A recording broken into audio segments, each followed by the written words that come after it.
And Tariq Ali, I wanted to ask you about Ukraine. You're joining us from London, and on Saturday, the British Prime Minister, Boris Johnson, made a surprise trip to Kyiv to meet with the Ukrainian President Volodymyr Zelensky. This coming as the UN says more than 4.5 million people have fled Ukraine since Russia's invasion began 46 days ago on February 24th. Interestingly, the day that Imran Khan was meeting with Vladimir Putin at the Kremlin. Can you talk about this visit and overall what's happening with the war? Amy, what is happening with the war overall is that Putin's reckless adventurism has now hit a rock.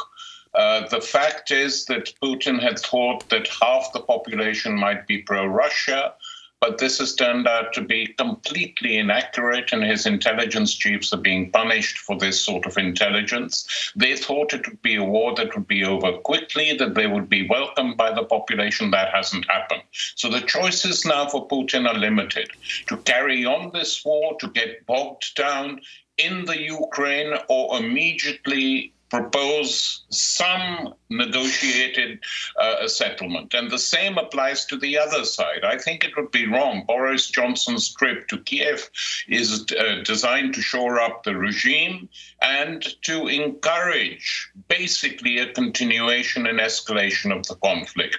In the middle of all this, the Ukrainian people suffering, targeted, dying, becoming refugees, their houses being bombed, buildings being bombed. So I ask, what is in the interests of the Ukrainian people as a whole? And the only thing they want is peace now. They don't want a continuation of the war. So I think ultimately, if NATO, Ukraine may not be in NATO, but NATO is definitely in the Ukraine. And Boris Johnson's trip is a proof of that. But they need to reach a settlement. And the only settlement I can foresee is effectively the Donbas becomes some federated republic with Russia. The rest of the Ukraine is allowed its independence and its neutrality guaranteed by both sides. It should not become a NATO base on the edges of Russia.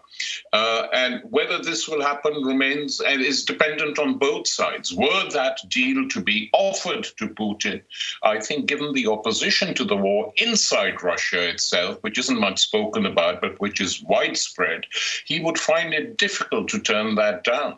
But this time they will need written iron guarantees for the Ukraine to become independent again. Meanwhile, refugees, as you pointed out, are flowing from the Ukraine to different parts of Europe.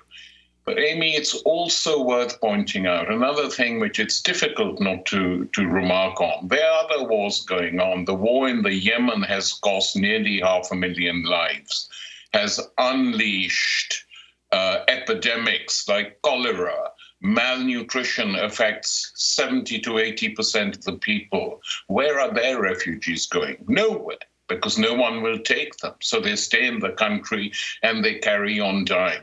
And there is a feeling one gets that the Europeans in particular are more sympathetic to the Ukrainians because they're the same color, they have blue eyes and blonde hair, and they're acceptable refugees. Whereas the other wars, not waged by Putin, but by the West, either directly or through proxies, are creating havoc in parts of the world. And I think we should be equidistant from both sides in the Ukraine, but also be critical of what is happening elsewhere. The sooner this war is brought to an end, the better for everyone. It was a disaster for Russia. And how long Putin will survive after the war is over and some deal is sorted out, I don't know. Pentagon remarks that this war could go on a long time are not helpful to anyone. We don't want another 20-year war like we've had in Afghanistan recently.